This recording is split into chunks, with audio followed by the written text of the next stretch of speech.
CEO wanita melamar tukang bersih-bersihnya sendiri?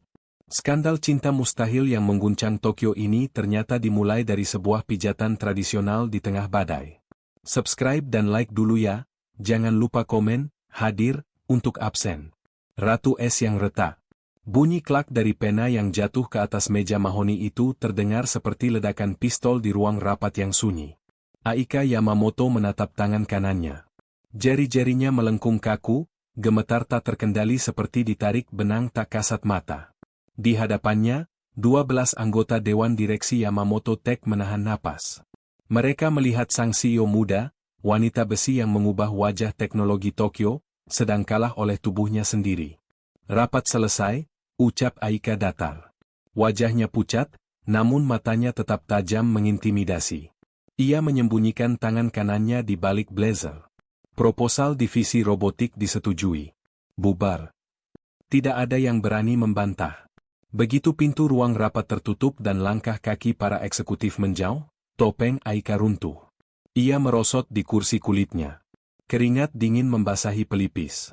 Rasa sakit itu datang lagi, bukan rasa sakit biasa, melainkan sensasi seperti ribuan jarum panas yang menusuk dari ujung jari hingga ke bahu. Saraf ulnaris. Kerusakan permanen pasca kecelakaan mobil 6 bulan lalu.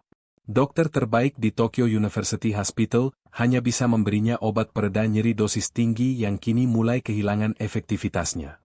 Yamamoto-sama, mobil sudah siap, suara sekretarisnya terdengar dari interkom. Aika bangkit dengan susah payah. Ia menggunakan tangan kirinya untuk membereskan barang-barang.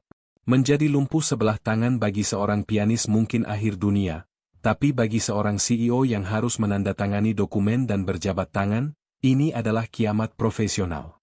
Di dunia bisnis Jepang yang patriarkis dan kejam, kelemahan fisik adalah lubang di mana para hiu akan menyerang. Perjalanan pulang ke apartemennya di distrik Minato terasa menyiksa. Di dalam limosin, Aika menelan 2 butir painkiller tanpa air. Pahit. Namun rasa pahit itu tidak sebanding dengan rasa frustrasi yang membakar dadanya. Apartemennya adalah sebuah penthouse di lantai 40. Mewah, minimalis, dan dingin. Dinding kaca raksasa menampilkan gemerlap Tokyo yang sibuk, namun di dalam sini, udara terasa mati. Aika melempar tas kerjanya ke sofa. Ia mencoba membuka kancing blazernya dengan satu tangan, namun jemarinya tersangkut. Ia menarik paksa hingga kancing itu lepas dan menggelinding di lantai marmer. Napasnya memburu. Rasa sakit di lengan kanannya semakin menjadi-jadi, seolah mengejek ketidakberdayanya. Ia berjalan ke dapur, berniat menuang air. Tangan kirinya memegang gelas kristal, sementara tangan kanannya tergantung layu di sisi tubuh. Tiba-tiba, kram hebat menyerang otot bahu kanannya. Aika tersentak. Gelas di tangan kirinya terlepas. Perang. Pecahan kristal berserakan. Air membasahi lantai. Aika berdiri mematung, menatap kekacauan itu. Ia tidak menangis. Air matanya sudah kering sejak bulan kedua pasca kecelakaan. Ia hanya merasa kosong. Sialan, bisiknya lirih. Suaranya pecah di ruangan yang terlalu luas itu. Trisno tahu aturan nomor 1 bekerja sebagai staf kebersihan outsourcing di gedung elit ini, jadilah hantu. Jangan terlihat, jangan terdengar, dan jangan pernah berinteraksi dengan pemilik unit kecuali keadaan darurat. Trisno, pria asal Jawa Tengah berusia 30 tahun itu, memegang teguh aturan tersebut. Ia ada di sana karena visa Tokutei Ginou, pekerja berkeahlian khusus, mengirim 70% gajinya untuk ibunya dan biaya sekolah adiknya di kampung.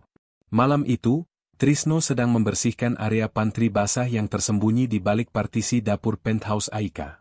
Seharusnya ia sudah pulang 1 jam lalu, tapi agensi memintanya lembur untuk memoles lantai marmer di area servis. Ia mendengar suara gelas pecah itu. Trisno menghentikan gerakan kain pelnya. Ia menajamkan telinga. Suara itu diikuti oleh keheningan yang panjang, lalu suara napas yang berat dan tertahan. Dari celah partisi, Trisno mengintip. Ia melihat Aika Yamamoto, sang pemilik rumah. Trisno sering melihat wanita itu dari jauh. Cantik, selalu berpakaian rapi, namun memiliki aura yang sangat sepi. Trisno juga memperhatikan bagaimana wanita itu memegang tangan kanannya. Sebagai anak seorang tabib urut di kampung, Trisno hafal gestur itu. Itu bukan sekadar pegal biasa. Itu adalah rasa sakit yang menusuk sampai ke tulang. Trisno melihat Aika mencoba membungkuk untuk memungut pecahan gelas dengan tangan kirinya, namun keseimbangannya goyah karena menahan sakit di bahu kanan. Jangan ikut campur, Tris. Kamu bisa dideportasi kalau bikin masalah, batinnya memperingatkan. Tapi kemudian ia melihat bahu Aika berguncang. Wanita itu tidak bersuara, tapi jelas sedang menahan tangis atau jeritan.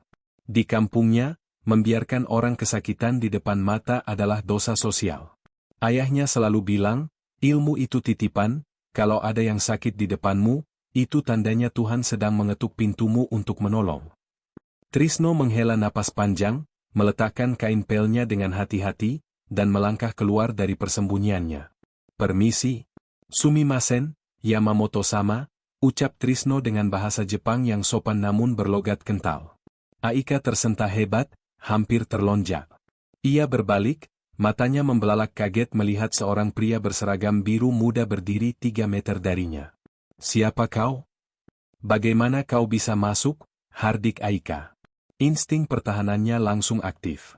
Saya staf kebersihan, Nona. Dari agensi, Clean Life. Saya sedang di area servis. Trisno membungkuk dalam-dalam, tidak berani menatap mata Aika. Saya mendengar suara pecah. Berbahaya jika Nona memungutnya sendiri. Aika memegangi lengan kanannya yang berdenyut. Rasa malu karena ketahuan dalam keadaan lemah membuatnya marah. Keluar. Biarkan saja di situ. Keluar sekarang. Trisno tidak bergerak mundur. Matanya menangkap tangan kanan Aika yang kini membiru dan kaku, jari-jarinya menekuk ke dalam seperti cakar burung. Maafkan kelancangan saya, kata Trisno, memberanikan diri mengangkat wajah. Wajahnya khas pria tropis, kulit sawo matang dengan sorot mata yang tenang dan teduh. Tangan Nona, itu bukan kram biasa. Ototnya, masuk angin, dan sarafnya terjepit tegang.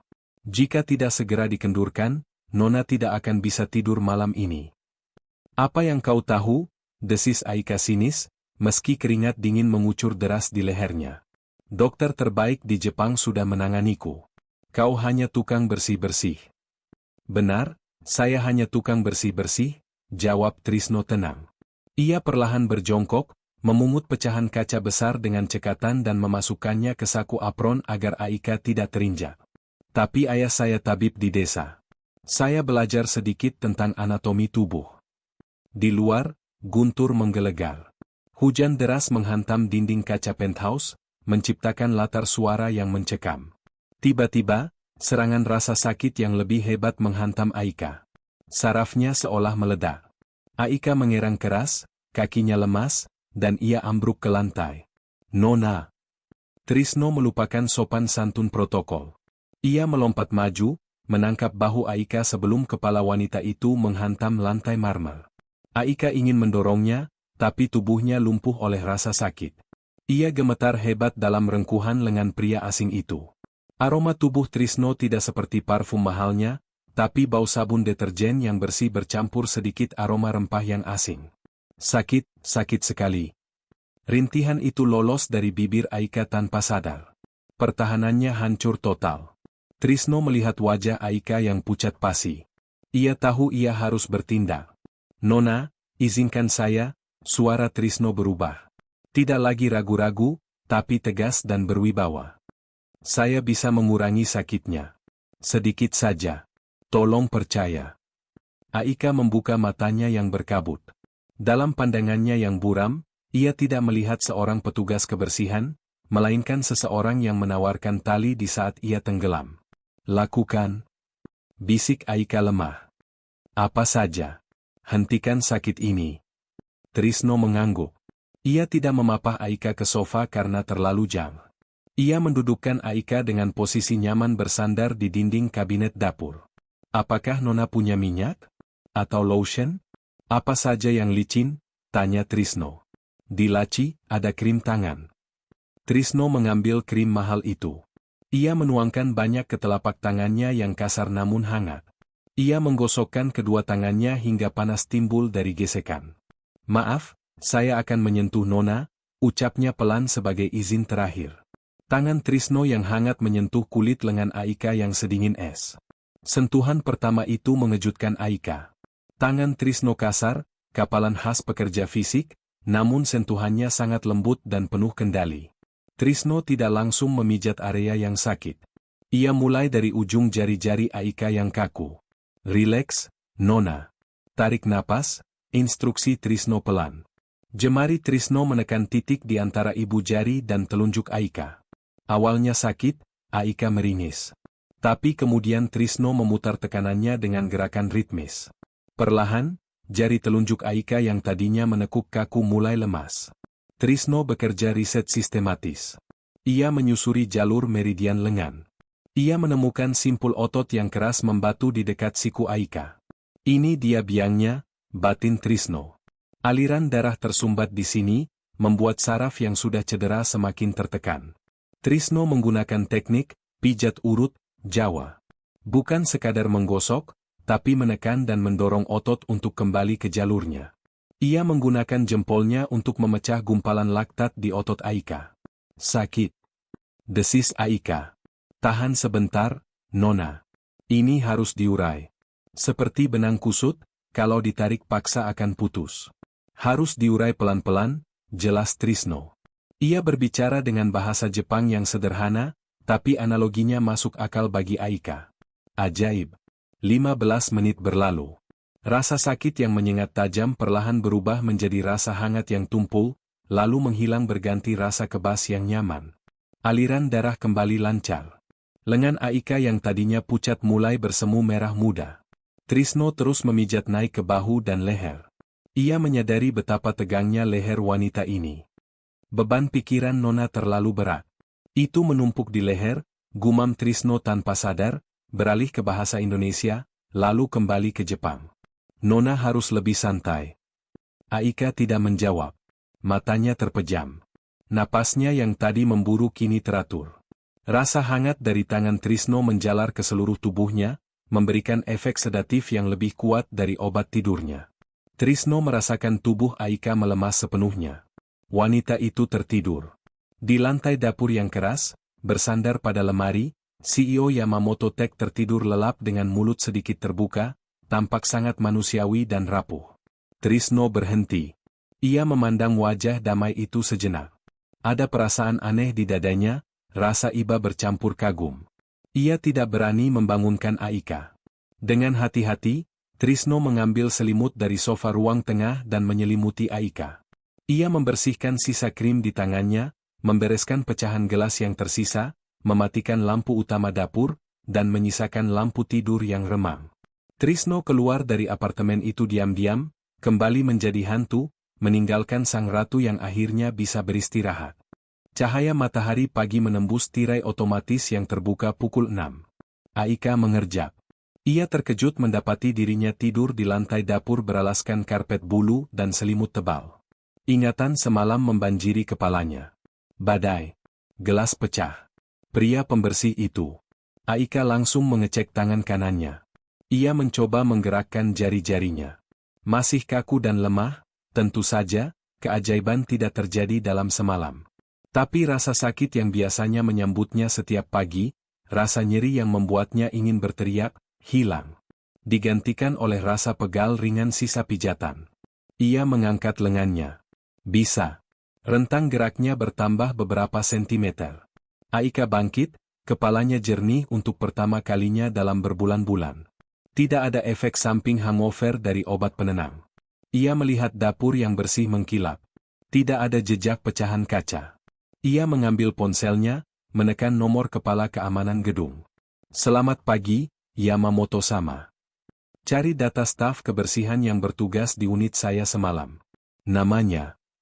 Aika berhenti sejenak, mengingat nama tag sederhana di dada pria itu. Trisno. Atau Sutrisno. Bawa dia ke sini jam 8 pagi. Jangan sampai dia pergi ke unit lain. Baik, Nona. Apakah ada barang hilang? Perlu kami panggil polisi? Tidak. Justru sebaliknya. Cepat lakukan. Pukul 8 tepat. Bel pintu berbunyi. Trisno berdiri di depan pintu penthouse dengan wajah pucat. Ia mengira akan dipecat atau dituduh macam-macam karena menyentuh klien. Di sebelahnya, manajer agensi kebersihan terus membungkuk minta maaf pada interkom. Pintu terbuka. Aika berdiri di sana, sudah rapi dengan pakaian kerjanya, namun wajahnya lebih segar dari biasanya. Masuk, perintah Aika. Ia menunjuk Trisno. Hanya kamu. Manajermu tunggu di luar. Trisno masuk dengan langkah gemetar. Nona, saya minta maaf soal semalam. Saya lancang. Duduk, Aika menunjuk kursi di seberang meja makan panjangnya. Di atas meja, sudah ada dokumen kontrak. Trisno duduk di ujung kursi, gelisah. Berapa gajimu di agensi? Tanya Aika langsung, tanpa basa-basi. Trisno bingung. Sekitar 180.000 yen per bulan, Nona. Bersih. Kecil sekali, gumam Aika. Ia menyodorkan dokumen di meja. Aku ingin mempekerjakanmu secara pribadi. Direct hire. Kau tetap akan membersihkan apartemen ini, itu tugas sampulmu. Tapi tugas utamamu adalah tanganku. Mata Trisno membulat. Maksud Nona? Setiap malam, jam 7. Kau datang ke sini. Pijat tanganku seperti semalam. Durasi 1 jam. Jika aku lembur, kau harus menunggu. Aika mengambil pena dengan tangan kirinya dan menulis angka di kertas itu. Aku akan membayarmu 500.000 yen per bulan. Ditambah bonus jika kondisi tanganku membaik menurut diagnosa dokter. Tempat tinggal akan disediakan di unit staf gedung ini. Trisno ternganga. 500.000 yen. Itu hampir 3 kali lipat gajinya. Dengan uang itu, ia bisa merenovasi rumah ibunya dalam setahun dan menyekolahkan adiknya sampai universitas. Tapi, Nona, saya bukan fisioterapis bersertifikat. Jika terjadi apa-apa, saya bisa dituntut hukum. Visa saya juga. Aku yang urus visamu. Pengacara saya akan mengubah status sponsormu menjadi asisten pribadi. Soal sertifikat, aku tidak peduli kertas. Aku peduli hasil. Semalam adalah bukti. Aika menatap tajam ke mata Trisno. Tatapan itu bukan lagi intimidasi, tapi kebutuhan. Kau satu-satunya yang bisa membuatku tidur, Trisno-san. Aku butuh tanganmu.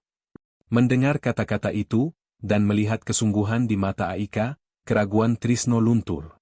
Ia teringat pesan ayahnya untuk menolong sesama, dan wajah ibunya yang menanti kiriman uang.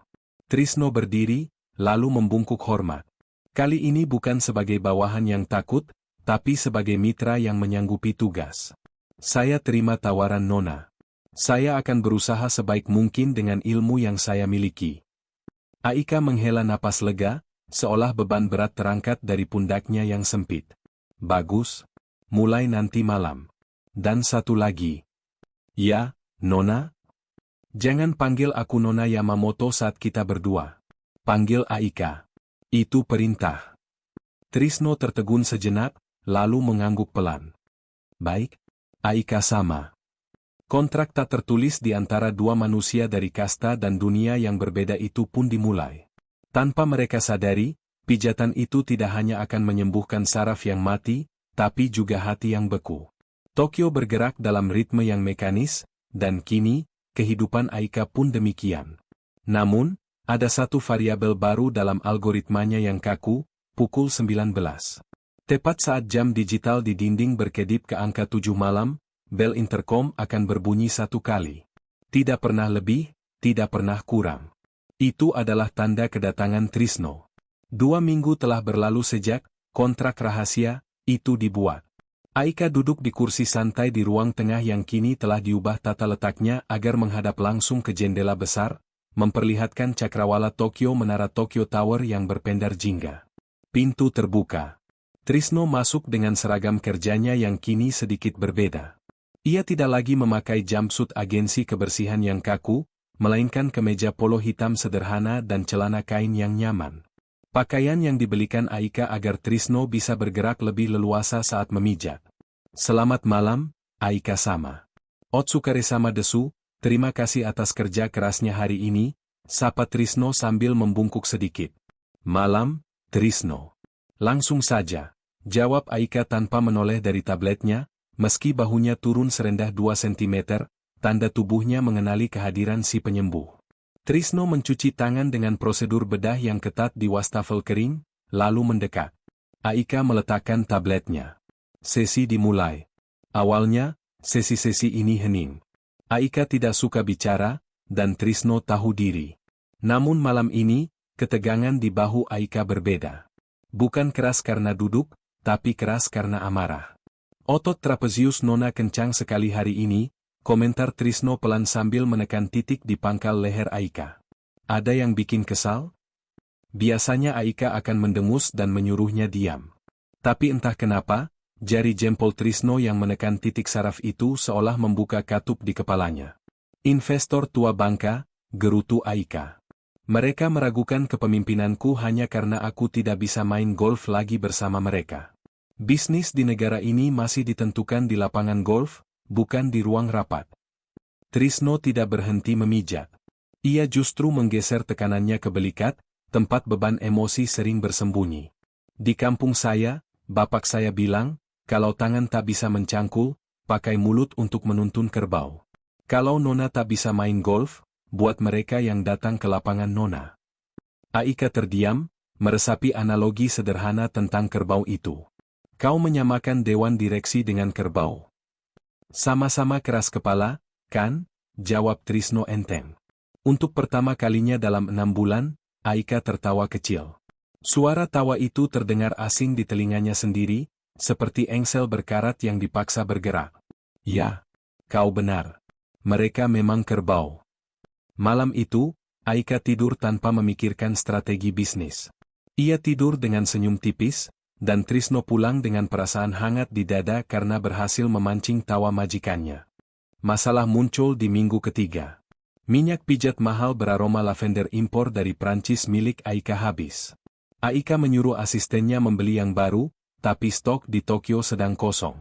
Malam itu, Trisno datang membawa botol kaca kecil berwarna coklat gelap tanpa label. Tutupnya disumbat kain kasa. Apa itu? Tanya Aika curiga. Minyak gosok racikan keluarga, Aika sama. Minyak kelapa murni, direndam dengan cengkeh, jahe merah, sereh, dan sedikit akar lawam, jelas Trisno sambil membuka tutupnya. Seketika, aroma rempah yang kuat dan pedas menyebar memenuhi ruang tamu penthouse yang ber-AC sentral itu. Aika refleks menutup hidung. Bagi hidung orang Jepang yang terbiasa dengan bau supple dan bersih, aroma ini seperti ledakan bom bumbu dapur. Baunya tajam sekali. Seperti masakan, protes Aika. Aku tidak mau badanku bau dapur saat rapat besok. Trisno tersenyum maklum. Baunya memang kuat, tapi khasiatnya masuk ke dalam tulang. Minyak lavender cuma wangi di kulit, minyak ini memanaskan sumsum. Cobalah sedikit di pergelangan tangan. Kalau Nona tidak suka, saya akan lari ke apotek beli baby oil. Aika ragu. Tapi rasa ngilu di pergelangan tangannya karena perubahan cuaca, musim gugur mulai datang, membuatnya menyerah. Sedikit saja. Awas kalau baunya tidak hilang. Trisno menuangkan sedikit minyak itu. Ia menggosokkannya ke pergelangan tangan Aika yang bengkak. Sensasinya instan. Panas. Tapi bukan panas yang membakar kulit, melainkan kehangatan yang meresap pelan, seolah ada selimut tebal yang membungkus tulang-tulangnya yang ngilu. Aroma cengkeh yang tadinya menusuk, lama-kelamaan berubah menjadi aroma manis yang menenangkan, mengingatkan Aika pada teh cai hangat atau kue jahe di musim dingin. Bagaimana? Tanya Trisno. Aika memejamkan mata, menghirup aroma itu dalam-dalam. Anehnya, aroma itu tidak lagi terasa asing. Aroma itu terasa aman. Teruskan. Pakai minyak itu. Sepanjang 1 jam berikutnya, Trisno membalur lengan Aika dengan ramuan kampung halamannya. Di desa saya, bau ini disebut bau selamat, cerita Trisno sambil mengurut jari-jari Aika.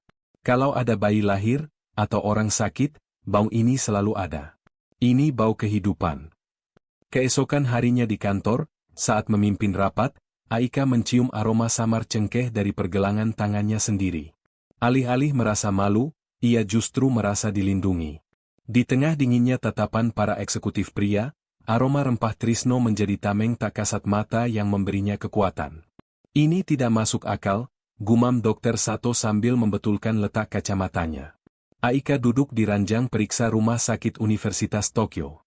Layar monitor di dinding menampilkan hasil elektromiografi, MG, terbaru dari saraf tangan kanannya. Ada apa, dokter? Memburuk, tanya Aika, meski ia tahu jawabannya.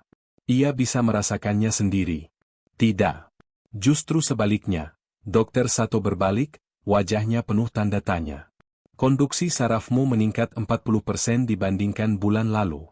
Atrofi ototmu berhenti, bahkan massa otot mulai tumbuh kembali. Secara medis, kerusakan saraf ulnaris seburuk ini butuh waktu tahunan untuk pulih, itu pun jarang bisa kembali normal. Kau mengalami percepatan penyembuhan yang aneh. Dokter Sato menatap Aika tajam. Obat apa yang kau minum?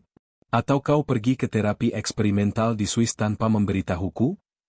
Aika menarik lengan bajunya menutupi tangan kanannya.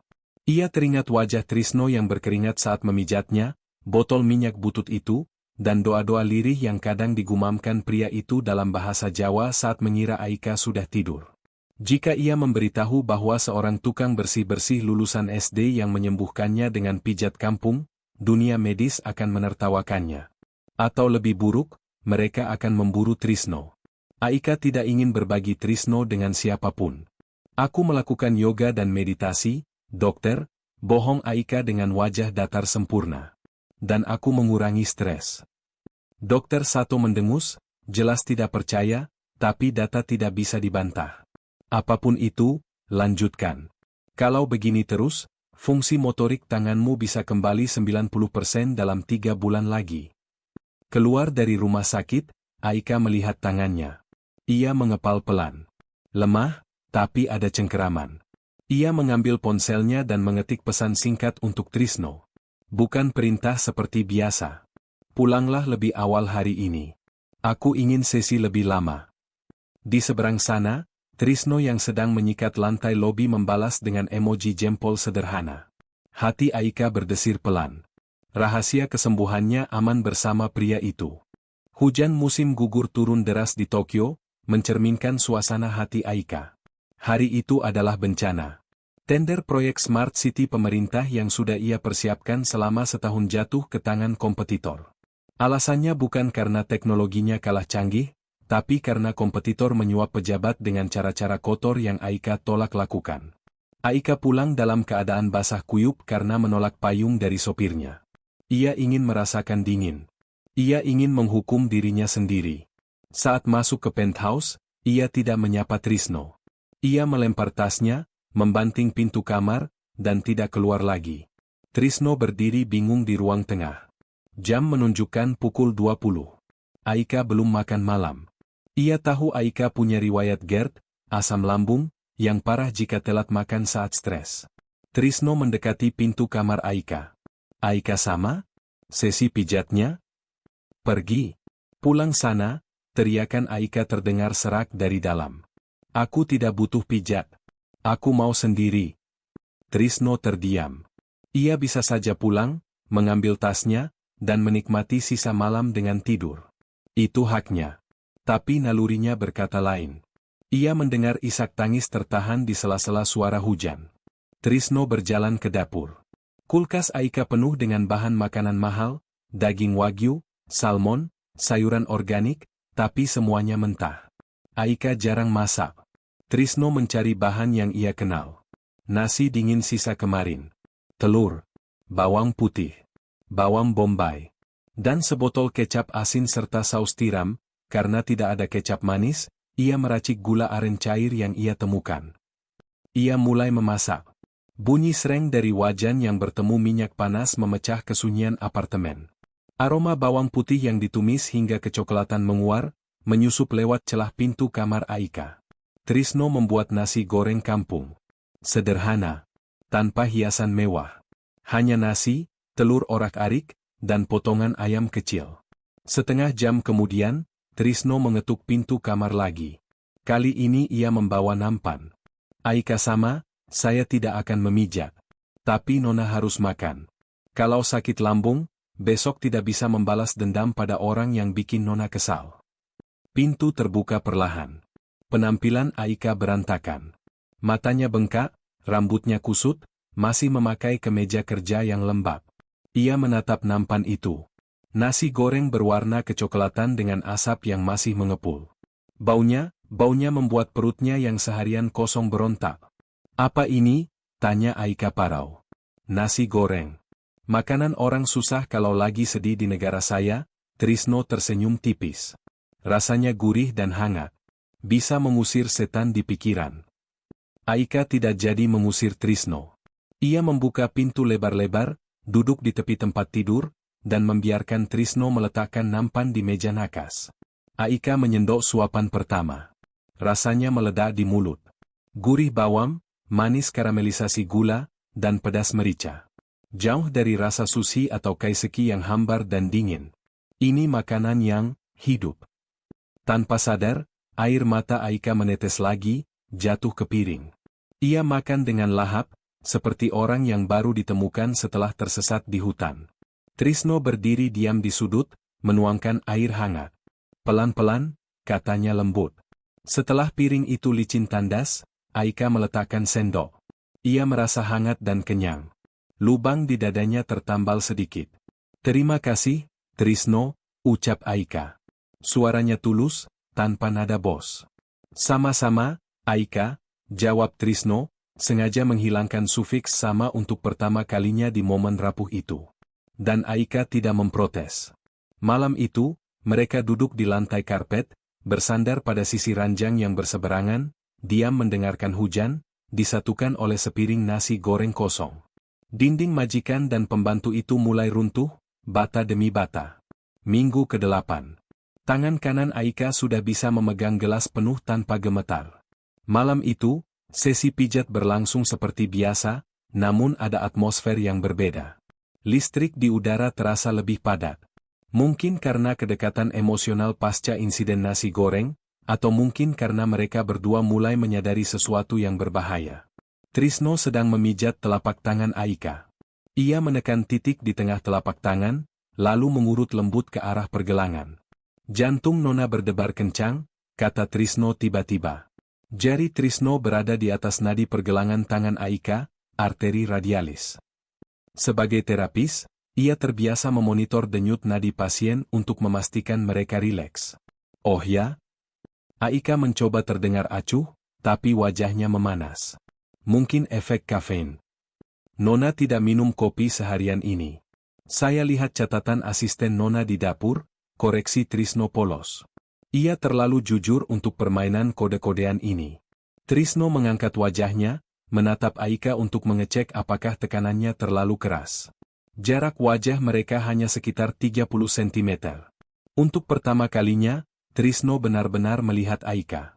Bukan sebagai pasien yang sakit, bukan sebagai bos yang kaya, tapi sebagai wanita. Ia melihat tahi lalat kecil di bawah telinga Aika. Ia melihat bulu mata yang lentik tanpa maskara. Dan Aika melihat Trisno. Ia melihat keteguhan di rahang pria itu, kelembutan di mata coklat gelapnya yang selalu teduh. Tangan Trisno masih menggenggam tangan Aika. Gerakan memijat itu berhenti. Jempol Trisno tanpa sadar mengelus punggung tangan Aika, sebuah gerakan yang bukan teknik medis, melainkan cares, belayan. Napas Aika tertahan. Jantungnya memalu dada dengan keras, begitu keras hingga ia yakin Trisno bisa merasakannya lewat ujung jari. "Trisno," bisik Aika. Suaranya bergetar. Trisno tersentak, seolah bangun dari hipnosis. Ia menyadari batas yang baru saja hampir ia langgar. Ia menarik tangannya perlahan, meski rasanya berat. Maaf, Aika sama. Saya melamun." Trisno mundur selangkah, wajahnya merah padam, kepalanya menunduk dalam. Waktunya sudah habis. Sesi selesai. Ia membereskan peralatan dengan tergesa-gesa, menjatuhkan botol minyaknya, memungutnya dengan gugup, dan bergegas menuju pintu keluar tanpa berani menatap mata Aika lagi. "Selamat malam," ucapnya cepat, lalu menghilang di balik pintu. Aika ditinggalkan sendirian di sofa. Ia mengangkat tangan kanannya, menempelkannya ke pipinya sendiri. Bekas hangat tangan Trisno masih tertinggal di sana, membakar kulitnya. Itu bukan debaran karena sakit. Itu bukan debaran karena takut. Aika Yamamoto, wanita yang dijuluki Ratu Es, sadar bahwa ia sedang mencair. Dan itu membuatnya takut setengah mati. Ia jatuh cinta pada pria yang membersihkan toiletnya di pagi hari dan menyembuhkan jiwanya di malam hari. Dan di luar sana, badai yang sesungguhnya baru saja akan dimulai. Jumat malam. Tokyo diguyur gerimis.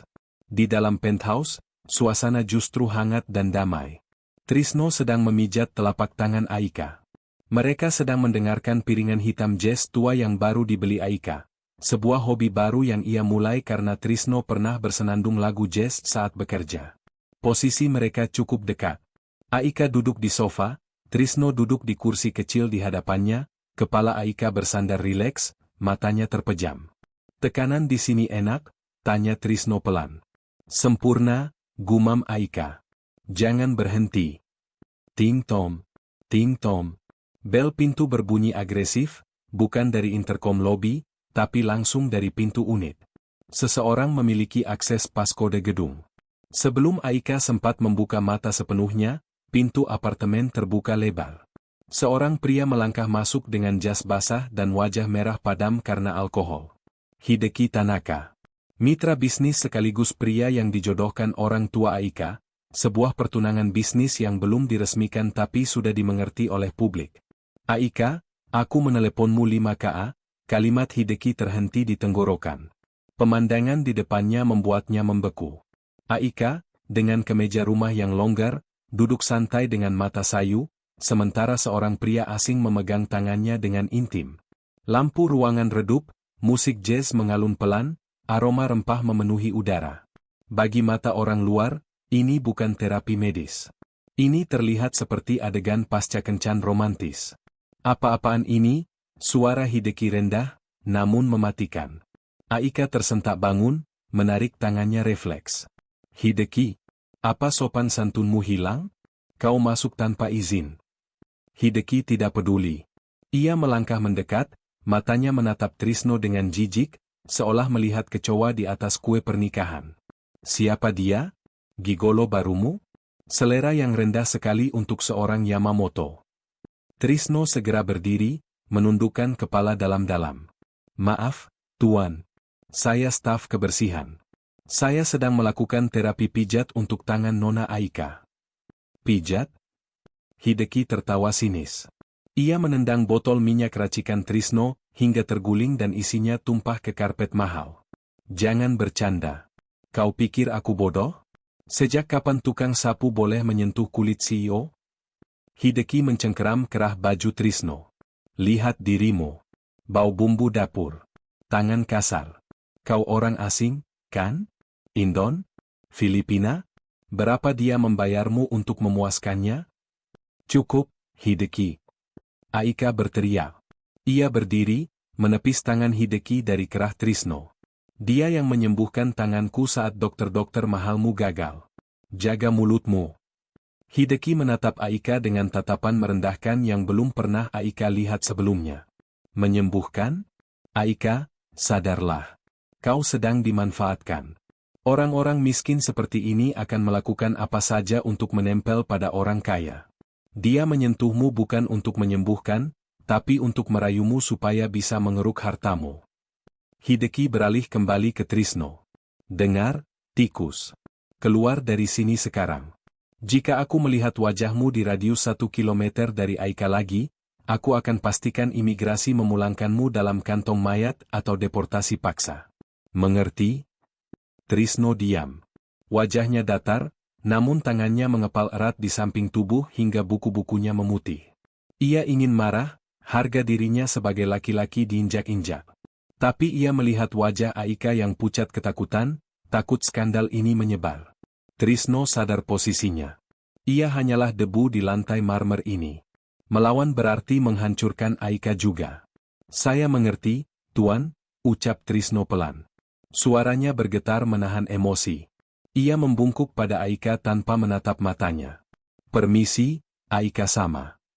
Trisno memungut botol minyaknya yang pecah, memasukkannya ke saku, dan berjalan keluar melewati Hideki yang tersenyum puas.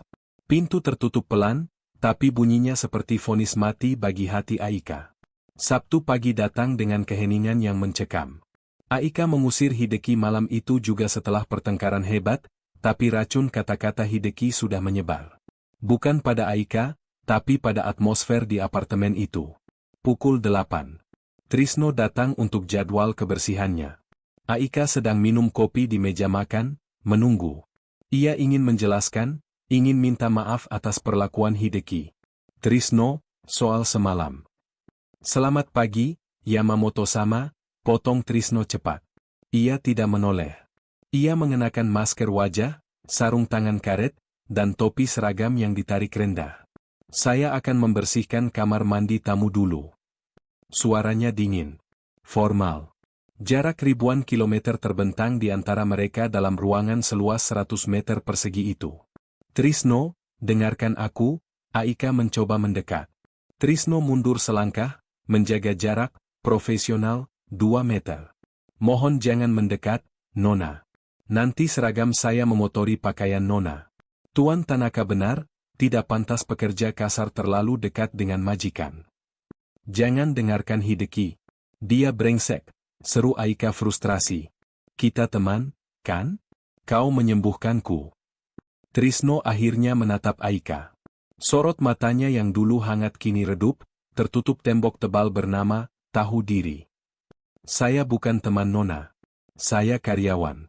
Dan Nona adalah majikan, kata Trisno lambat-lambat, menekankan setiap kata agar Aika paham realitasnya. Semalam saya disadarkan. Saya hampir lupa siapa saya. Saya hanya orang kecil yang numpang cari makan di negeri orang. Mimpi terlalu tinggi itu sakit jatuhnya, Nona. Tapi aku butuh kamu. Suara Aika melemah. Nona butuh terapis. Saya akan rekomendasikan klinik teman saya yang bersertifikat. Tangan saya terlalu kotor untuk Nona. Trisno berbalik dan menyalakan vacuum cleaner. Deru mesin yang bising menenggelamkan suara Aika, sekaligus menjadi barikade yang Trisno bangun untuk melindungi hatinya yang retak. Sepanjang hari itu, Trisno bekerja seperti robot. Tidak ada lagi nasi goreng. Tidak ada lagi cerita tentang kampung halaman. Tidak ada lagi senyum. Ia kembali menjadi hantu, persis seperti hari pertama. Dan bagi Aika, kehilangan kehadiran jiwa Trisno ternyata jauh lebih menyakitkan daripada kehilangan fungsi tangannya. Sabtu pagi datang dengan keheningan yang mencekam. Aika mengusir Hideki malam itu juga setelah pertengkaran hebat, tapi racun kata-kata Hideki sudah menyebar. Bukan pada Aika, tapi pada atmosfer di apartemen itu. Pukul 8. Trisno datang untuk jadwal kebersihannya. Aika sedang minum kopi di meja makan, menunggu. Ia ingin menjelaskan, ingin minta maaf atas perlakuan Hideki. Trisno, soal semalam. Selamat pagi, Yamamoto-sama, potong Trisno cepat. Ia tidak menoleh. Ia mengenakan masker wajah, sarung tangan karet, dan topi seragam yang ditarik rendah. Saya akan membersihkan kamar mandi tamu dulu. Suaranya dingin. Formal. Jarak ribuan kilometer terbentang di antara mereka dalam ruangan seluas 100 meter persegi itu. Trisno, dengarkan aku, Aika mencoba mendekat. Trisno mundur selangkah, menjaga jarak, profesional, 2 meter. Mohon jangan mendekat, Nona. Nanti seragam saya memotori pakaian Nona.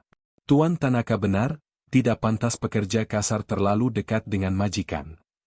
Jangan dengarkan Hideki. Dia brengsek, seru Aika frustrasi. Kita teman, kan? Kau menyembuhkanku. Trisno akhirnya menatap Aika. Sorot matanya yang dulu hangat kini redup, tertutup tembok tebal bernama, tahu diri. Saya bukan teman Nona.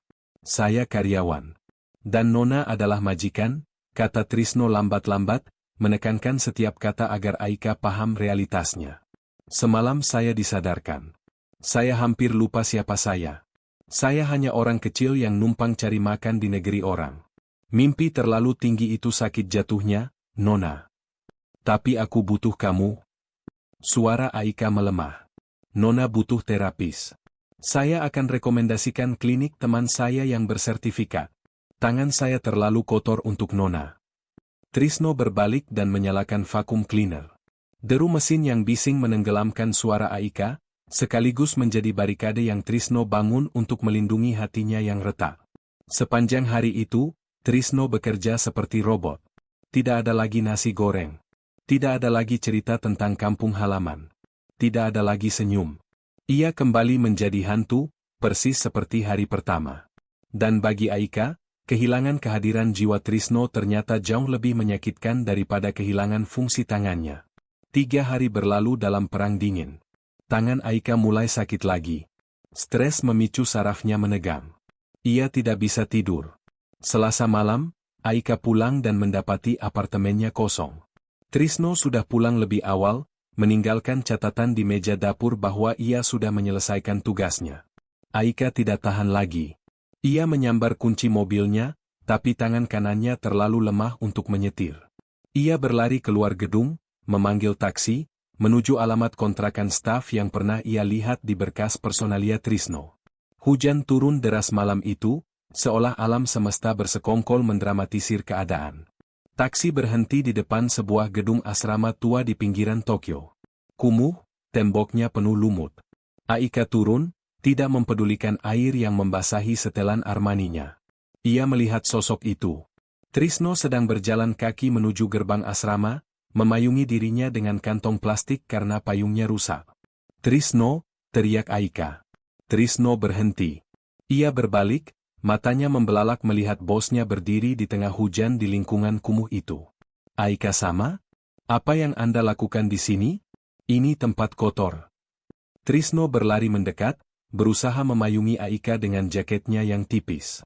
Aika menepis jaket itu. Ia mencengkeram lengan Trisno dengan tangan kirinya, erat sekali. "Kenapa kau menghindariku? Kenapa kau menyiksaku seperti ini?" teriak Aika, air mata bercampur air hujan di wajahnya. "Tanganku sakit, Trisno. Tapi hatiku lebih sakit karena kau menganggapku orang asing." "Karena kita memang asing, Nona," balas Trisno, suaranya naik 1 oktav. "Lihat sekeliling Nona. Ini duniaku. Gedung tua, bau selokan, gaji pas-pasan. Dan Nona tinggal di Menara Gading. Tuan Hideki benar. Kalau orang tahu CEO Yamamoto dipijat dan dekat dengan tukang sapu, saham perusahaan Nona akan jatuh. Reputasi Nona hancur. Aku tidak peduli reputasi. Tapi saya peduli." Trisno membentak, membuat Aika terdiam. Napas Trisno memburu. "Saya peduli pada Nona. Karena itu saya harus menjang. Saya tidak mau menjadi noda di baju putih Nona yang mahal." "Kau bukan noda," Aika terisak. Ia maju selangkah, mempersempit jarak. "Kau obatku. Aku jatuh cinta padamu, bodoh." Dunia seolah berhenti berputar detik itu. Hanya suara hujan yang terdengar. Trisno terpaku. Matanya menatap Aika tak percaya. Wanita paling berkuasa yang pernah ia kenal, kini menyatakan cinta padanya, seorang kuli, di pinggir jalan becek. Hatinya ingin meledak karena bahagia, tapi logika brutalnya langsung mematikannya. Cinta ini tidak mungkin. Cinta ini hanya akan menyakiti Aika di masa depan. Keluarga Aika, media, masyarakat Jepang, semua akan memakan Aika hidup-hidup jika ia bersama Trisno. Trisno mundur perlahan, melepaskan cengkeraman tangan Aika. Wajahnya berubah keras, topeng terkejam yang harus ia pakai demi kebaikan Aika. Nona sedang bingung. Nona hanya berterima kasih karena tangan Nona sembuh. "Itu bukan cinta," kata Trisno dingin. "Pulanglah. Jangan pernah ke sini lagi. Saya tidak punya perasaan apa-apa pada Nona selain hormat pada majikan." "Kau bohong?" bisik Aika. "Pulang," bentak Trisno, lalu ia membalikkan badan dan berlari masuk ke gerbang asrama, meninggalkan Aika yang hancur lebur sendirian di bawah guyuran hujan. Di balik pintu asrama yang tertutup, Trisno merosot ke lantai tanah. Ia menangis tanpa suara, memukul dadanya sendiri yang terasa sesak. Menolak wanita yang dicintainya adalah hal tersulit yang pernah ia lakukan seumur hidup. Keesokan harinya, Aika tidak masuk kerja. Ia demam tinggi akibat hujan-hujanan. Siang harinya, manajer agensi Clean Life menelepon asisten pribadi Aika. "Halo? Ya, kami ingin menginformasikan perubahan personel. Bapak Sutrisno mengajukan pengunduran diri mendadak pagi ini." Berita itu sampai ke telinga Aika sore harinya saat ia terbangun. Ia merasa seperti dipukul palu godam. Pengunduran diri. Trisno tidak hanya pindah unit, dia keluar sepenuhnya. Dia melarikan diri. Aika memaksakan diri bangun. Ia memeriksa seluruh apartemen. Bersih. Rapi. Tidak ada debu sedikit pun. Di meja makan, ada sebuah amplop putih kecil. Aika membukanya dengan tangan gemetar. Di dalamnya ada uang tunai 50.000 yen dan secarik kertas tulis tangan. Untuk Aika sama. Ini pengembalian gaji muka yang Nona berikan kemarin. Maaf saya tidak bisa menyelesaikan kontrak. Saya juga meninggalkan resep minyak urut di balik kertas ini. Nona bisa minta apoteker meraciknya. Tolong tetap jaga kehangatan tangan Nona. Jangan lupa makan, jangan terlalu keras pada diri sendiri. Terima kasih telah memanusiakan saya selama 2 bulan ini. Trisno. Aika meremas kertas itu. Tidak ada alamat baru. Tidak ada nomor telepon. Trisno benar-benar menghapus jejaknya. Pria itu pergi kembali ke antah berantah, membawa serta separuh nyawa Aika bersamanya. 1 bulan pasca kepergian Trisno. Kantor Yamamoto Tech kembali dingin. Karyawan berbisik-bisik ketakutan karena Ratu S telah kembali. Kali ini lebih kejam dari sebelumnya. Aika memecat 2 manajer dalam seminggu hanya karena kesalahan kecil. Ia bekerja 18 jam sehari, menenggelamkan diri dalam kesibukan untuk melupakan rasa sakit di dadanya. Tapi tubuhnya tidak bisa dibohongi. Tanpa pijatan rutin Trisno, dan diperparah oleh stres emosional, kondisi tangannya memburuk drastis. Jari-jarinya kembali kaku melengkung.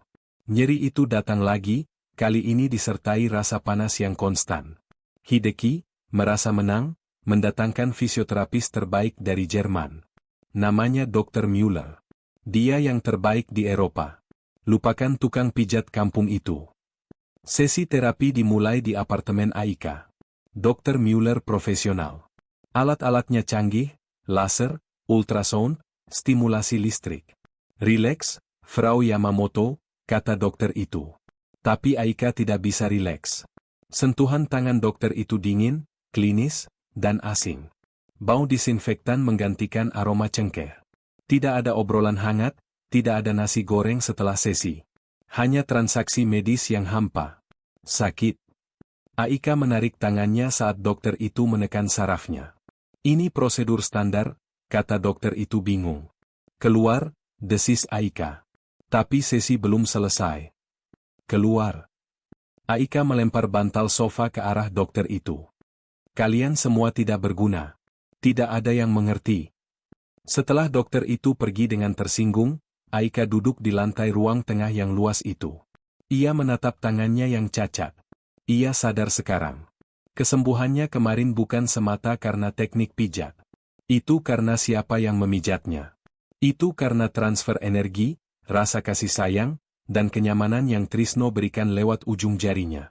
Tanpa cinta itu, terapi medis hanyalah siksaan fisik. Aika mengambil botol minyak kosong yang dulu ditinggalkan Trisno, satu-satunya benda yang masih menyimpan sisa aroma pria itu. Ia membukanya, menghirupnya dalam-dalam, mencari sisa-sisa kenangan. Baunya sudah pudar. Aika menangis histeris malam itu. Ia bukan menangisi tangannya. Ia menangisi kebodohannya yang membiarkan status sosial dan gengsi membatasi hidupnya. Ia punya uang miliaran yen, ia punya ribuan karyawan, tapi ia tidak bisa membeli satu-satunya hal yang membuatnya merasa utuh. Malam itu, di tengah kesunyian penthouse yang mewah, Aika membuat keputusan. Ia tidak akan menyerah. Ia bukan wanita yang menerima nasib begitu saja. Jika Trisno pergi karena merasa tidak pantas, maka Aika akan menjungkirbalikkan dunia agar Trisno merasa pantas. Ia mengambil ponselnya, menelepon kepala divisi investigasi swasta yang sering ia sewa untuk urusan perusahaan. Cari 1 orang, perintah Aika dengan suara serak tapi tajam. Namanya Sutrisno. Warga negara Indonesia. Cari sampai ketemu, bahkan jika dia bersembunyi di lubang tikus sekalipun. Aku tidak peduli biayanya. Perburuan dimulai. Sang ratu akan turun dari tahtanya untuk menjemput rajanya yang hilang. Laporan detektif swasta itu hanya terdiri dari 1 lembar kertas dan sebuah foto buram. Lokasi, Gudang logistik pelabuhan Chiba. Pekerjaan, buruh angkut harian. Jam kerja, pukul 4, pukul 16. Aika menatap foto itu. Trisno terlihat lebih kurus, kulitnya lebih gelap terbakar matahari, memanggul peti kayu besar di bahunya. Tidak ada seragam rapi, hanya kaos oblong lusuh dan handuk kecil di leher. Siapkan mobil, perintah Aika pada asisten barunya. Kita ke Chiba sekarang. 2 jam kemudian, sedan hitam mewah Aika merayap masuk ke area pelabuhan yang bising, bau amis ikan, dan penuh debu truk kontainer. Ini adalah sisi Jepang yang jarang dilihat turis atau para eksekutif. Sisi yang kasar, keras, dan tanpa ampun. Aika turun dari mobil. Angin laut yang asin menerpa wajahnya. Ia mengenakan mantel trench coat coklat panjang, terlihat sangat kontras dengan para pekerja kasar yang berlalu lalang dengan sepatu boots karet. Ia berdiri di dekat gerbang gudang 4. Matanya menyapu kerumunan pekerja yang sedang istirahat makan siang. Di sana, duduk di atas tumpukan palet kayu, memakan onigiri minimarket dengan lahap. Trisno. Jantung Aika serasa berhenti. Ia melihat Trisno tertawa menanggapi lelucon rekannya sesama kuli. Tawa itu, tawa yang dulu sering Aika dengar saat sesi pijat, kini terdengar di tempat kumuh ini. Aika melangkah mendekat. Suara hak tinggi sepatunya terendam kebisingan truk, tapi kehadirannya menarik perhatian. Para pekerja terdiam, menyikut satu sama lain, melihat wanita cantik yang tampak seperti model majalah nyasar ke pelabuhan. Trisno, menyadari keheningan teman-temannya, mendongak. Onigiri di tangannya jatuh ke tanah. Waktu seolah membeku. Trisno ingin lari. Insting pertamanya adalah kabur, malu karena Aika melihatnya dalam keadaan kotor, bau keringat, dan menyedihkan. Tapi kakinya seperti dipaku. "Halo, Trisno," sapa Aika. Suaranya tenang, tapi matanya berkaca-kaca. "Aika sama." Suara Trisno tercekat. Ia buru-buru mengelap mulutnya dengan punggung tangan, berdiri tegak dengan canggung. Anda tidak seharusnya di tempat kotor ini." "Memangnya kenapa?" Aika melangkah semakin dekat, mengabaikan genangan air kotor di bawah kakinya. "Apa tempat ini dilarang untuk CEO?" "Bukan begitu, tapi..." Trisno melihat sekeliling. Teman-temannya berbisik-bisik. "Nona, tolong pulang. Saya mohon. Jangan membuat tontonan di sini. Aku tidak akan pulang sebelum kau ikut denganku. Saya sedang kerja, Nona." Trisno berusaha keras menahan benteng pertahanannya. "Saya tidak bisa memijat Nona lagi. Tangan saya." Ia menunjukkan telapak tangannya yang kini penuh luka gores dan kapalan kasar akibat mengangkat peti kayu kasar. "Tangan ini sudah rusak. Tidak pantas menyentuh kulit Nona lagi." Aika menatap tangan itu. Hatinya hancur melihat apa yang dilakukan dunia pada tangan ajaib yang pernah menyembuhkannya. "Aku tidak peduli tanganmu kasar atau halus," kata Aika tegas. "Aku datang bukan mencari tukang pijat. Aku mencari laki-laki yang meninggalkanku tanpa pamit." Trisno menarik Aika menjauh dari kerumunan, masuk ke celah sempit di antara 2 kontainer raksasa agar tidak menjadi tontonan. "Dengar, Nona Aika," napas Trisno memburu. "Kita hidup di dunia berbeda. Nona lihat sendiri, kan? Saya kuli. Nona ratu. Kalau Nona terus mengejar saya, Nona yang akan hancur. Media akan menertawakan Nona. Investor akan lari."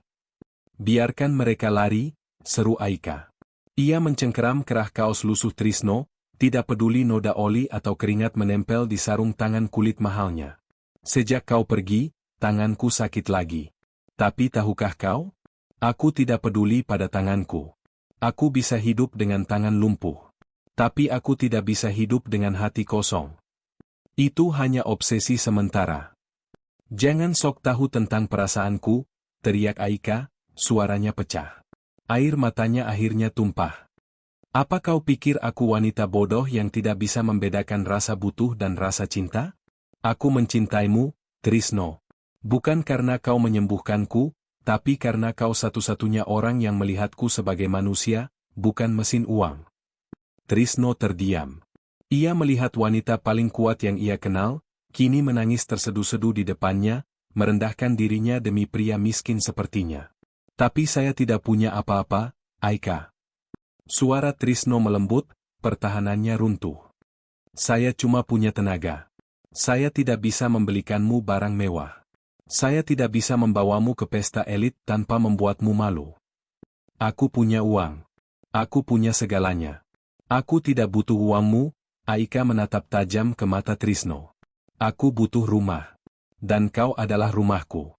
Saat kau pergi, aku jadi gelandangan di apartemenku sendiri. Aika meraih tangan kanan Trisno yang kasar dan penuh luka itu. Tanpa ragu, ia mengangkatnya dan menempelkannya ke pipinya yang basah. Rasakan, bisik Aika. Apa ini terasa seperti rasa kasihan? Trisno merasakan pipi Aika yang hangat. Getaran itu menjalar lagi. Rasa rindu yang ia tekan mati-matian selama sebulan ini meledak keluar. Ia sadar, ia juga sekarat tanpa Aika. Perlahan, jempol kasar Trisno menyeka air mata di pipi Aika. Maafkan saya, bisik Trisno. Maafkan saya karena pengecut. Aika menggeleng. Jangan minta maaf. Cukup berjanji jangan pergi lagi. Saya harus selesaikan shift kerja saya sampai jam 4, kata Trisno, kembali ke realitas pragmatisnya, tapi kali ini ada senyum kecil di bibirnya. Aika tertawa di sela tangisnya. Oke. Aku tunggu di mobil. Aku akan menunggu sampai kiamat kalau perlu. 2 minggu setelah reuni di pelabuhan, Aika tidak langsung menikahi Trisno. Ia tahu dunia bisnis butuh transisi. Trisno berhenti jadi kuli dan Aika mempekerjakannya sebagai konsultan kesehatan pribadi. Posisi resmi agar Trisno bisa selalu berada di sisinya tanpa gunjingan berlebih. Namun, ujian sesungguhnya datang pada acara Tech Summit Tokyo 2025. Ini adalah acara terbesar tahunan, disiarkan langsung ke seluruh dunia. Aika harus presentasi produk baru. Tekanan sangat tinggi. Ribuan kamera, lampu sorot yang menyilaukan, dan para kompetitor yang menunggu ia salah langkah. Di tengah presentasi, mikrofon Aika mendadak berdenging keras. Feedback audio. Bunyi melengking itu memicu trauma saraf Aika. Aika terdiam di atas panggung. Wajahnya memucat. Tangan kanannya mulai kejang hebat, gemetar tak terkendali hingga menjatuhkan pointer presentasi. Rasa sakit yang menusuk membuatnya kehilangan keseimbangan. Ia limbung, napasnya sesak. Serangan panik. Penonton terkesiap. Bisik-bisik mulai terdengar. Dia sakit? Lihat tangannya. Yamamoto sudah habis. Staf keamanan bingung. Hideki, yang masih menjadi rekanan, hanya menonton dari barisan depan dengan wajah cemas tapi tidak bergerak. Tiba-tiba, seorang pria berjas hitam, namun tanpa dasi, melanggar protokol formal, berlari naik ke panggung. Itu Trisno. Ia tidak peduli pada kamera. Ia tidak peduli pada protokol keamanan yang mencoba menghalanginya. Ia menerobos masuk dan menangkap tubuh Aika yang hampir jatuh. Tarik napas, Aika. Lihat aku. Cuma aku, bisik Trisno tegas di telinga Aika, membelakangi kamera untuk melindungi wajah Aika dari sorotan blitz. Dengan cekatan, Trisno menekan titik akupresur di pangkal leher dan pergelangan tangan Aika. Gerakannya cepat, presisi, dan penuh otoritas. Bukan gerakan panik, tapi gerakan seorang ahli. Sakit. Rintih Aika. Aku tahu. Ikuti napasku.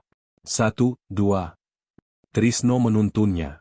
Dalam hitungan detik, kejang di tangan Aika mereda. Napasnya kembali teratur. Kehangatan tangan Trisno menembus rasa dingin ketakutan Aika. Trisno kemudian melakukan sesuatu yang mengejutkan semua orang. Ia tidak memapah Aika keluar panggung seperti orang sakit. Ia membetulkan posisi berdiri Aika, merapikan blazer Aika, lalu mengambil pointer yang jatuh dan menyerahkannya kembali ke tangan kiri Aika. Anda sanggup, bisik Trisno. Tunjukkan pada mereka siapa bosnya. Saya jaga di sini, tepat di belakang Anda. Aika menatap Trisno. Ia melihat kekuatan di mata pria itu. Kekuatan yang menopangnya. Aika berbalik menghadap ribuan penonton. Ia tidak meminta maaf. Ia tersenyum percaya diri. Maaf atas gangguan teknis. Seperti teknologi, manusia juga kadang butuh reboot. Mari kita lanjutkan. Presentasi itu sukses besar. Tapi yang menjadi headline berita besoknya bukan produk teknologi, melainkan pria misterius penyelamat CEO Yamamoto. Video Trisno yang menenangkan Aika dengan teknik pijat kilat menjadi viral. Publik tidak melihatnya sebagai aib. Mereka melihatnya sebagai momen ketulusan yang langka di dunia korporat yang dingin. Pujian publik sedikit memuluskan jalan, tapi Aika tahu ia harus mengunci takdirnya sebelum suara-suara sumbang muncul lagi. Malam itu, di penthouse, suasananya berbeda. Tidak ada sesi pijat. Aika sudah menyiapkan makan malam, kali ini dipesan dari restoran Indonesia terbaik di Tokyo, lengkap dengan sate dan rendang, untuk menghormati lidah Trisno. Setelah makan, Aika mengajak Trisno ke balkon. Pemandangan Tokyo Tower bersinar terang di kejauhan. Trisno, Aika memulai. Tangannya memegang pagar balkon, sedikit gemetar bukan karena sakit, tapi karena gugup. Ya, Aika? Dulu kau bilang kita beda dunia. Kau langit, aku bumi, atau semacamnya. Aika berbalik. Kau salah. Akulah yang butuh tanah untuk berpijak. Tanpamu, aku cuma balon udara yang terbang tanpa arah. Aika merogoh saku blazernya. Ia mengeluarkan sebuah kotak beludru hitam. Trisno terbelalak. Aika, apa yang? Aika tidak menunggu. Ia melakukan hal yang tabu bagi wanita Jepang tradisional, apalagi seorang CEO. Ia menekuk lutut kanannya, berlutut di hadapan mantan tukang bersih-bersihnya. Aika, bangun, jangan begini. Trisno panik, hendak mengangkat Aika. Diam dan dengarkan, perintah Aika tegas. Ia membuka kotak itu. Di dalamnya bukan cincin berlian, melainkan sebuah cincin platinum sederhana dengan ukiran motif batik di bagian dalamnya, pesanan khusus. Sutrisno, ucap Aika formal. Kau telah menyembuhkan tanganku. Kau telah memberiku makan saat aku lapar. Kau telah melindungiku saat aku lemah. Sekarang, aku ingin menawarkan kontrak seumur hidup. Mata Trisno basah. Tenggorokannya tercekat. Aku, Aika Yamamoto, melamarmu. Jadilah suamiku. Jadilah partnerku. Aku tidak butuh pangeran berkuda putih. Aku butuh pria dengan tangan kasar yang tahu caranya menyembuhkan rasa sakit. Maukah kau menikah denganku? Trisno jatuh berlutut di hadapan Aika, menyamakan tinggi mereka. Ia tidak menjawab dengan kata-kata. Ia mengambil cincin itu, lalu memeluk Aika erat-erat, membenamkan wajahnya di bahu wanita itu. Saya cuma orang kampung, Aika. Isak Trisno. Saya keras kepala, saya suka makan pakai tangan, dan saya mendengkur kalau tidur. Aku tahu, Aika tersenyum dalam pelukan itu, air mata bahagia mengalir. Aku terima paket lengkapnya. Kalau begitu, saya terima. Saya mau jadi suami Aika. Sampai mati. Di bawah langit Tokyo, dua manusia itu bersimpuh, mengikat janji yang lebih kuat dari kontrak bisnis manapun. Berita itu meledak seperti bom atom di media Jepang. CEO Yamamoto Tech menikahi imigran Indonesia mantan staf kebersihan. Ada cibiran, tentu saja. Kaum konservatif menyebutnya penurunan kelas. Hideki bahkan memberikan wawancara nyinyir di majalah bisnis. Tapi Aika tidak peduli. Pesta pernikahan digelar di sebuah taman tradisional Jepang di Kyoto, namun dengan sentuhan yang sangat unik. Aika mengenakan shiromuku, kimono pernikahan putih, yang anggun. Tapi di sebelahnya, Trisno tidak memakai jas tuxedo barat. Aika memintanya mengenakan beskap Jawa lengkap dengan blangkon dan kain batik tulis halus. Pemandangan itu sangat mencolok tapi indah. Perpaduan dua budaya yang kontras namun harmonis. Keluarga Trisno diterbangkan langsung dari kampung di Jawa Tengah. Ibu Trisno, seorang wanita desa sederhana, menangis haru memeluk menantu CEO-nya yang menyambutnya dengan sujud sungkem, sebuah tradisi yang diajarkan Trisno pada Aika. Momen Aika yang berkuasa bersujud di kaki ibu mertuanya yang sederhana membuat banyak tamu elit terdiam dan meneteskan air mata. Keangkuhan runtuh oleh ketulusan. Para kolega bisnis, pejabat, dan pesaing Aika hadir. Awalnya mereka memandang remeh Trisno. Tapi saat resepsi, Trisno berkeliling menyapa tamu. Ia tidak berpura-pura menjadi orang kaya. Ia menjadi dirinya sendiri, ramah, humoris, dan humble. Ketika seorang investor tua mengeluh sakit pinggang, Trisno secara refleks memijat titik saraf di punggung investor itu selama 2 menit. Investor itu langsung merasa sembuh dan tertawa lepas. Dalam satu malam, Trisno memenangkan hati mereka bukan dengan uang, tapi dengan pesona dan magic hands-nya. Yamamoto Tech semakin maju. Tapi ada perubahan besar di lantai dasar gedung kantor pusat mereka. Sebuah klinik mewah namun bernuansa tropis dibuka, Nusantara Healing Center. Trisno bukan lagi tukang bersih-bersih, dan ia menolak hanya menjadi suami CEO yang ongkang-ongkang kaki. Aika memodalinya sekolah sertifikasi fisioterapi dan membuka klinik ini. Trisno menggabungkan teknik medis modern dengan pijat tradisional warisan ayahnya. Klinik itu antreannya sampai 3 bulan. Banyak eksekutif stres yang datang bukan untuk mencari obat kimia, tapi mencari ketenangan dari tangan Trisno. Sore itu, di penthouse mereka, Aika pulang kerja, lelah luar biasa. Ia disambut oleh suara tawa kecil. Di ruang tengah, Trisno sedang menggendong bayi laki-laki mereka yang berusia 1 tahun, Kenjiro Sutrisno. "Papa, Mama pulang," seru Trisno. Aika tersenyum. Rasa lelahnya hilang separuh. Ia mencium pipi anaknya dan suaminya. "Capek?" tanya Trisno. "Banget. Bahuku kaku lagi," keluh Aika manja. Trisno menyerahkan Kenjiro ke pengasuh, lalu menepuk sofa. "Duduklah, Nyonya Bos. Dokter sudah siap." Aika duduk. Tangan Trisno yang hangat mulai memijat bahunya. Aroma minyak cengkeh dan jahe yang samar tercium, aroma yang kini Aika asosiasikan dengan kata pulang. "Trisno," gumam Aika dengan mata terpejam. Terima kasih sudah membersihkan hidupku." Trisno tersenyum, mengecup puncak kepala istrinya. "Tugas saya belum selesai, Nona. Kontraknya seumur hidup, ingat?" Di luar, Tokyo tetap sibuk dan dingin. Tapi di dalam ruangan itu, mereka memiliki kehangatan yang tak terbatas. Tamat. Itulah akhir kisah Aika dan Trisno. Cinta memang buta, tapi realita itu kejam. Sekarang saya butuh pendapat jujur kalian. Kalau kalian ada di posisi Trisno, apa yang akan kalian lakukan saat dilamar bos besar? Pilih jawaban kalian. A. Terima langsung, rezeki gak boleh ditolak. B. Tolak demi harga diri, gengsi dong. Tulis, tim A, atau tim B, beserta alasannya di kolom komentar sekarang juga. Jangan lupa like video ini kalau kalian tersentuh, dan sampai jumpa di cerita berikutnya.